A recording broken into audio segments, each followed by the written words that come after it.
former Fulton County District Attorney and Sheriff. Formerly a judge, and he knows a little bit about how these things go. From Mohawk Valley, legal eagle, lawman. He is the Sheriff of Fulton County, New York. Just such an amazing guy. This is the Rich Giardino Show, where the Constitution, crime, and politics meet. My name's Rich Giardino, and you're listening to the Rich Giardino Show.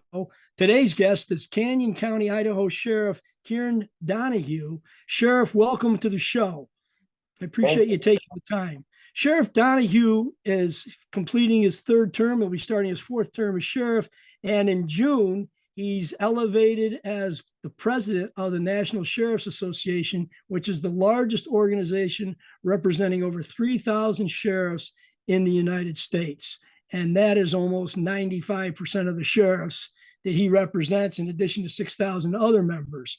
Along the way in Sheriff Donahue's travels, he was on a violent gang and drug task force in a metro area with the FBI and other agencies. He's been in every position that they have in the sheriff's department out there, and he's been the sitting sheriff. He's also been a vice president and worked his way up in the National Sheriff's Association. The sheriff and I met in January at the New York State Sheriff's Association, where I heard him speak.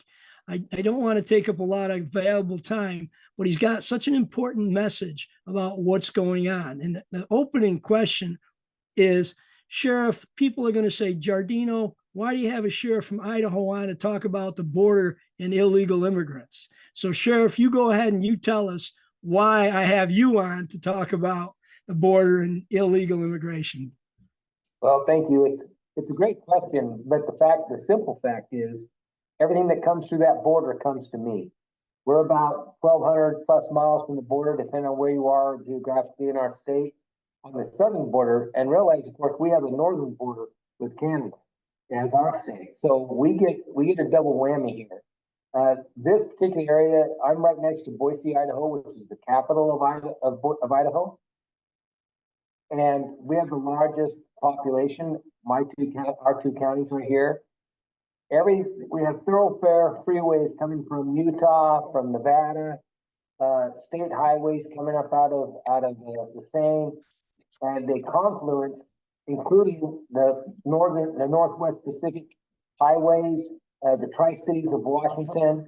Everything that you can imagine comes into my county and then disperses from here. From here, you can go north, you can go east, you can go to Wyoming, to Montana.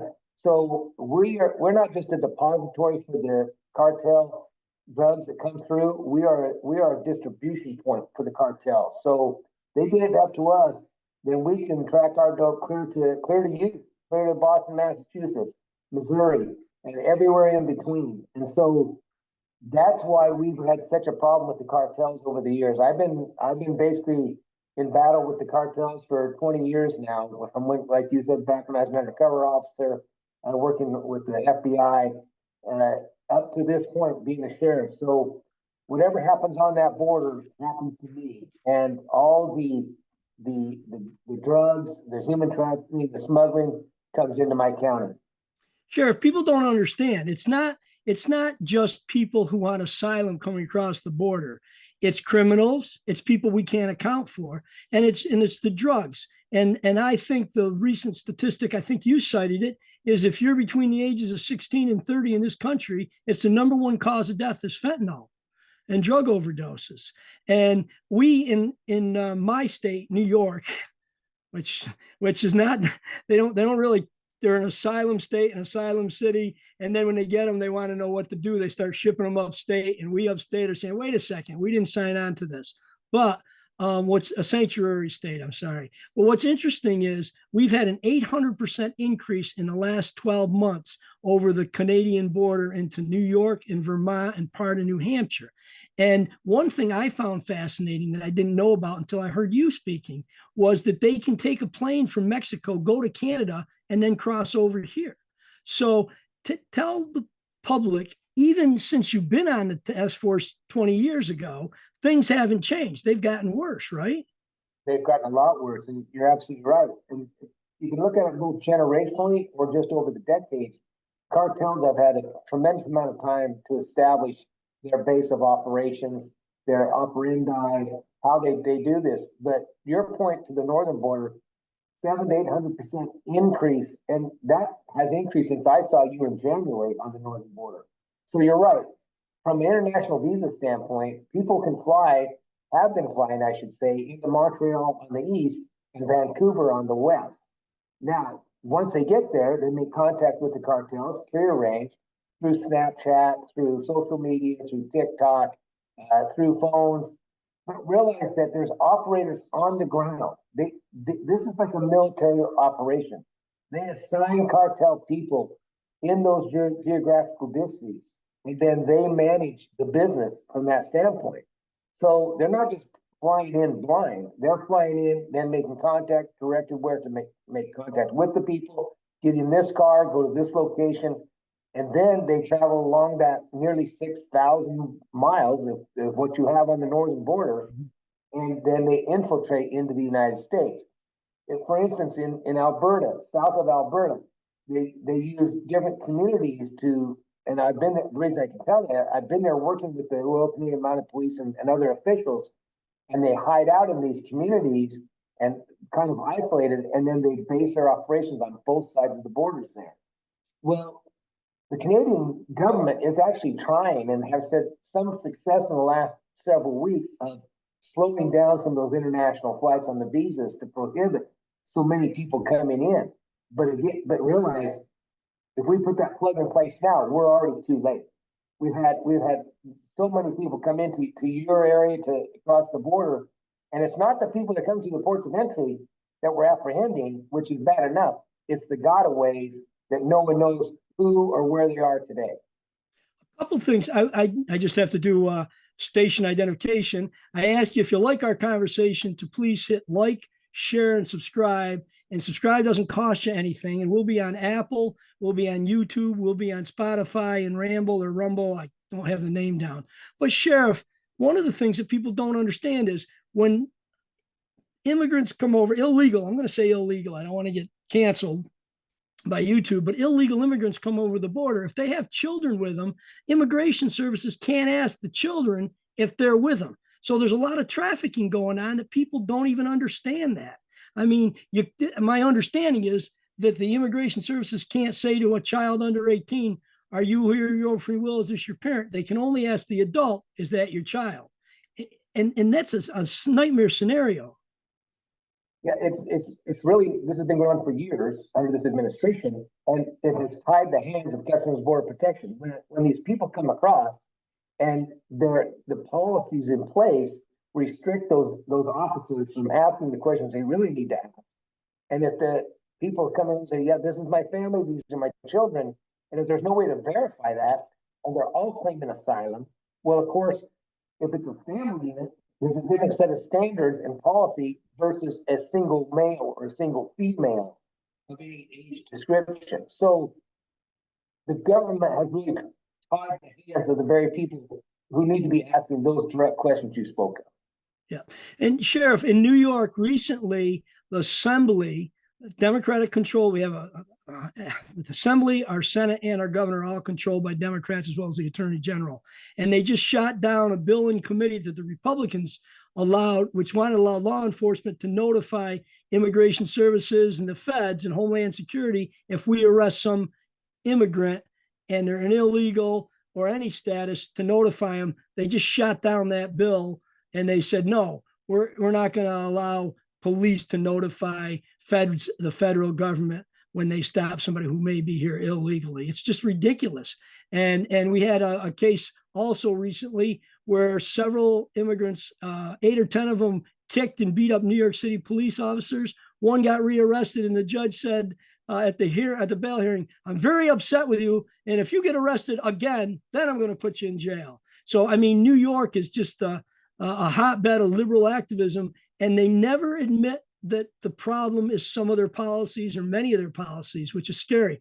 In a minute, I want you to tell us a little bit about your program that you started, Man Up for Domestic Violence, because I think it's important that people understand that sheriffs across this country, not only do a road patrol or a 911 center or a jail, they also do innovative programs that help victims. And I think your Man Up program is interesting. If you could spend a moment on that. So folks, listen, you got to like us, share, and subscribe so we can continue conversations like this with Sheriff Donahue, who's going to be in 2 months. Well, no, next month is going to be the president of the National Sheriff's Association.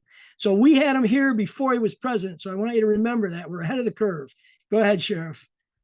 Well, thank you. You know, obviously, law enforcement, we deal with a lot of different violent crime or crime in general, but one of the most prolific crimes that we deal with is domestic violence.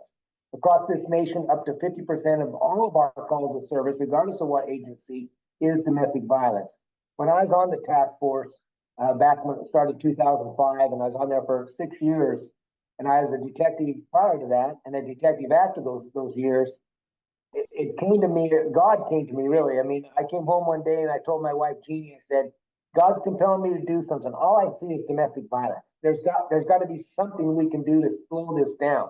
It's in every house I go into. And so, short story, she said, what do you want to do? I said, I want to start a foundation. I want to call it the K. Donahue Foundation, and I want it to be the Man Up Crusade. And so Man Up Crusade, Man Up stands for Making Awareness Now Using Purple. Purple is the color of choice of victims and survivors of domestic violence.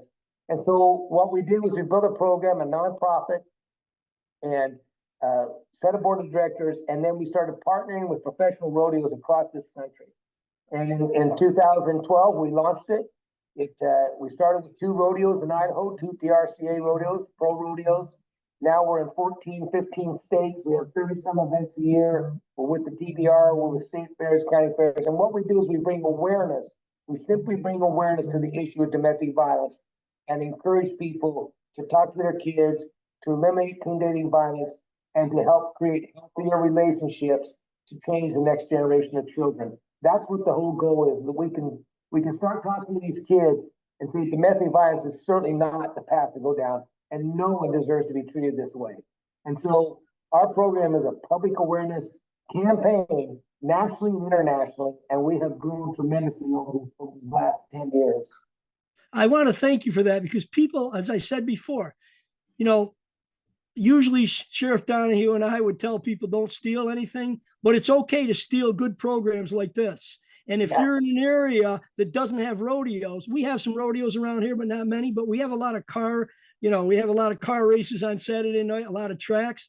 And those are the things that can take the same type of program and use it on our tracks, so that a race every Saturday night, one of the races dedicated to domestic violence. So I think it's okay to say that, Sheriff. We don't like people to steal, but if you're going to steal a good program like you have, we're okay with that, correct?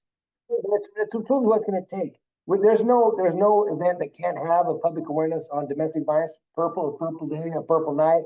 And one thing that's unique about our program, we started this, Jeannie and I, when we first started. When we raise awareness in those communities, but we also raise money. And we raise money through the event through a number of ways. It really, the sky's the limit. But one thing that we do is we collect that money through the committee that's on site. And then we write a check as the Man Up Crusade. We write a check for 100% of those funds that's raised, 100%, plus money from us. And we give it to the charity of choice in that community, which is a domestic violence shelter or a women and children's center. So our goal is to bring awareness, but it's also to raise money in that community and leave the money in that community. We don't take a dime from it. We're all volunteers. We have corporate sponsors to help our operating capital, but we raise all of this and we give back to every community we go into. And that is unique across the country. Sheriff, what you said about God giving you a message, you and I have been around long enough to know that we've seen religion fading in this country. And we've seen what happens with a godless society. And I'm not here to be a preacher. That's somebody else's job. But I will tell you, and you can verify this, because even though I'm a little older than you probably, and I've been a judge and a DA and now a sheriff, I've had that benefit. But it used to be easier to get confessions when people would want to repent and ask God for forgiveness. How many of those conversations did you have when you were a detective that, son, you can make this right. God's listening. It was an effective tool, because if they believe in God, then they believe in hell. And if they believe in hell, then they want redemption. And I want to just let our listeners and viewers know that you've, if we had a Hall of Fame or Profiles in Courage for law enforcement, you've been personally attacked. You've been investigated. They've gone after you because you stand up for law enforcement. You stand up for the victims and you try to get a message. And that's a theme that we're seeing, that if you speak up, boy, they come after you. And we sheriffs are the last bastion, I believe, who can stand up and speak out. And I have a great saying I love about my county, Fulton County, New York. I said, we're 3 hours north of New York City, but we're decades away from them. And we still stand for the pledge and kneel to pray. And I went to a recent graduation, the New York State Police Academy. Really, really upsetting. They did the national anthem, great. They did not do the Pledge of Allegiance. And I turned to one of the troopers I was standing next to, and I said, hey, if I start the Pledge of Allegiance, will you join in? He says, I can't, I'll probably lose my job. They didn't do the Pledge of Allegiance. And when the superintendent of the New York State Police swore in 225 or 30 young cadets that just came out of the academy, he ended before so help me God. He didn't do so help me God. Who does an oath to defend the Constitution of the United States, the state of New York and everything, and do your job as law enforcement and then stop before so help me God? It's awful what's going on across the country. I'd like you to take a minute and tell us what are some of your objectives or goals as when you become president for the National Sheriff's Association, so the public knows. And can members of the public support the National Sheriff's Association? So, what are some of your goals, Sheriff? I'd love to. I will comment on just your last comment. I swore in a bunch of new cadets today. Just today, I swore in cadets before we put on your show. And here's the thing with sheriffs. You're right. Sheriffs are the last bastion. Sheriffs have the pulpit, and sheriffs need to use that pulpit. We are constitutional officers, and we can stand up. And I told myself, like I always do, God has called you to this service. Make no mistake, He has called you to this service, and you need to honor that. And if you do the right thing, even if it's painful, you do the right thing, which is standing up for the faith we believe in, making the pledge, saying the Pledge of Allegiance to the flag, and taking that oath. So help me God. I will defend to my last breath these people. So you're right on target, and I appreciate you bringing it up. For my cornerstones for my presidency of the National Sheriffs, we've already talked about two of them. National security on the borders. The borders are too porous, both southern and northern. Border security is one of my top priorities. And awareness on domestic violence is my second top priority. We have to turn the tide on both today. And if you look at the cartels and the ferociousness of the Jalisco New Generation, but by the way, Jalisco New Generation, DEA just came out with an announcement that they are in all 50 states in the continental United States, all 50. The Jalisco New Generation. That's saying nothing about the Sinaloa cartel, which we know very well. These cartels prey upon people. They put people in indentured servitude, modern day slavery. How can we as America we hear all this other stuff about the universities and the racism, but yet we're allowing our president and his administration and the Secretary of Homeland Security to allow indentured servitude in our country by the exploitation by the cartels of these good people. So I'm extremely motivated to fight that, because it's a bleed over. That too is domestic violence. You will see so much domestic violence come out of these cartels and this illegal immigration and everything that we talked about today. And then moving forward on that, it's really congressional issues. The National Sheriff's Association continuously writes amicus briefs, submits them to the Supreme Court. We just submitted one a couple of weeks ago. We get referenced as an organization, association with those amicus briefs in decisions at the Supreme Court level of the United States. That's powerful. We need to keep that power going. We need every sheriff out there to be involved in Washington, D.C. I know you can't all get there. I know it's too hard. It's hard for me to get there. But we have representatives and senators that we can get to. So that's another part of the cornerstone that we have to continue to combat this horrific way Congress is acting and not stepping up and standing up to the atrocities. You name it. The Democratic side, sanctuary cities. It has to go by the way. We have to find our way back. And that's part of my goal is as a national sheriff to bring that to the forefront.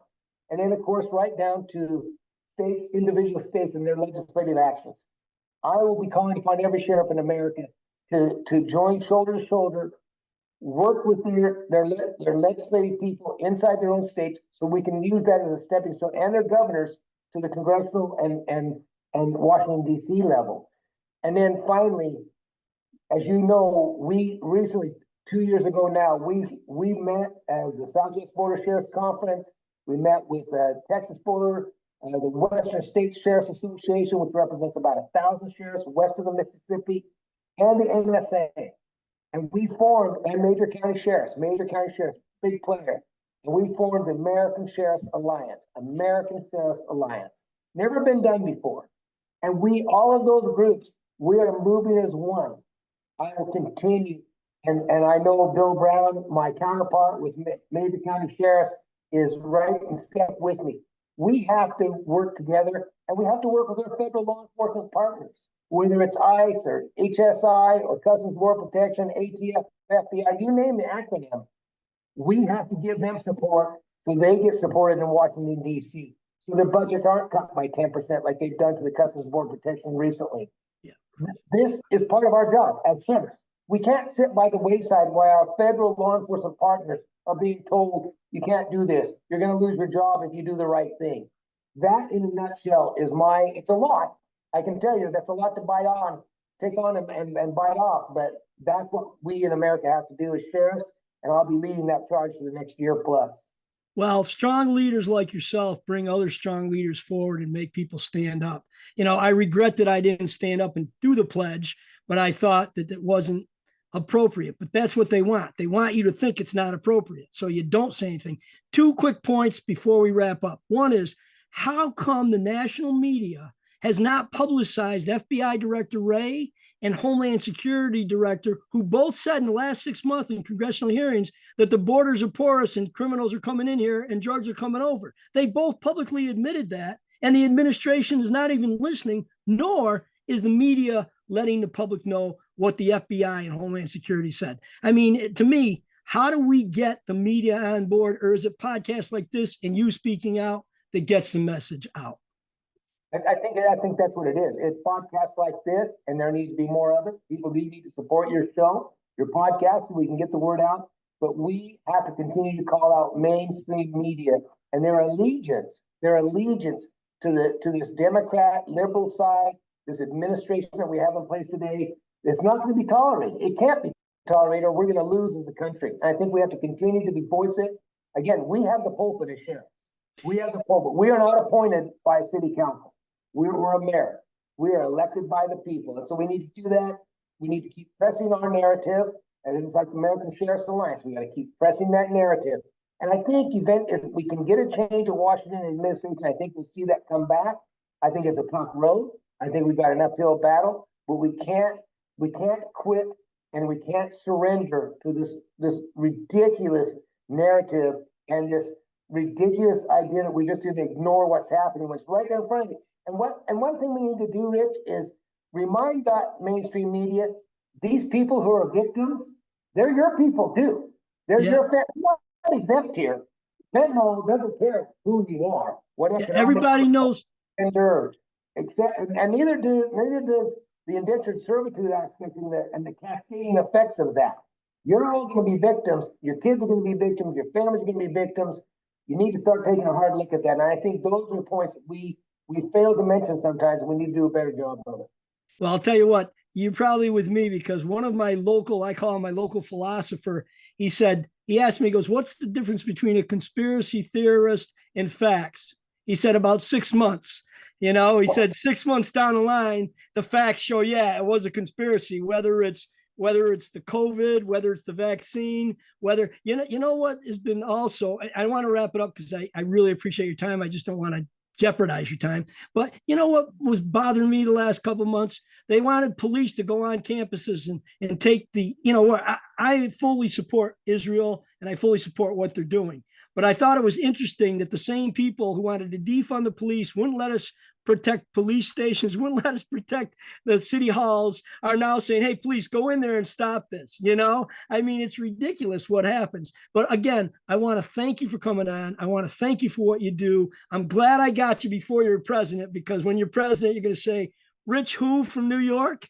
I know that would be my answer. And I'd love to have you come back on in the future. I really appreciate it. Is there anything I missed that oh, just 2 minutes and then you can answer that. You told us, when you see in your counties and in your states, body parts being found in landfills, people being, brutalized and mutilated, don't think that it's not part of the cartel and part of the Mexican gangs, because they are brutal. Is that correct? If you look at Venezuela, the gangs in Venezuela, look at Chicago. They have made an allegiance there with the cartels there. The cartels have moved in there. The Venezuelan gangs have moved in. This is well documented. And even the Bloods and the Crips are having to give ground to this. The cartels exist by violence, fear, intimidation, extortion, by being more brutal than the next group. If my group is more brutal than your group, we're going to get people to sway our way. The decapitations, the torture, the mutilation of the bodies, the sending the body parts, as you talked about, the number of, I think it's up to 29, the number of chiefs of police have been killed in Mexico this last fiscal year. I mean, honest to God, and this is in broad daylight. We got videos we can show you of the assassinations, but they're sending a message. Don't mess with this. And if you do, we're going to kill you. We're going to kill your family. We're going to kill your family's family until you're listening to us. That's how the cartels operate. And the money flows in. A lot of these people who get pulled into the cartel are good people, but they don't have any way to fight the cartels in Mexico. They are forced into indentured servitude themselves. And realize that study that I showed you when I was there in January, that the Journal of Science came out, Journal of Science, reputed reporting that in Mexico, the cartels are now the 5th largest employer in the country of Mexico. What does that tell you? And they're the highest level of violence, but they're the 5th largest employer. Even their own government can't fight them. So now they've pushed themselves into America and have for decades, as I said, and their economic structure, the way they model, and now with fentanyl, the money is extreme. Plus the amount of guns that go from America into Mexico within 24 hours. It's all built to this transcontinental criminal organizations taking over America and destroying the very fundamentals and the very fabric of our American society. And Sheriff, they don't care how many of our young people die. They don't care how many get killed, because they know that more drugs are going to come over and more money is going to be made. I'm just going to ask you this. Assure me that you'll remember me when I send an email in 2 months to come back on the show, maybe in the fall, and tell us how things are going. Really appreciate your time. Really appreciate your insight. And I'm not kidding. Your profile and courage, when you put stuff on the line to do the right thing and you get attacked and you get investigated, and they don't care. They want to cancel you because you speak truth to power, as the kids say. So I really want to thank you for taking the time. I'll be in touch with you. We're planning on hopefully the 23rd of May for this broadcast next Thursday night, and we'll send some stuff to Joe for you. But again, thank you. Well, thank you, Rich. And I'll say, I'll be glad, I'll be honored if you'll have me back on your show. And I'll do it anytime you ask me to. If I can make it work, I'll make it work.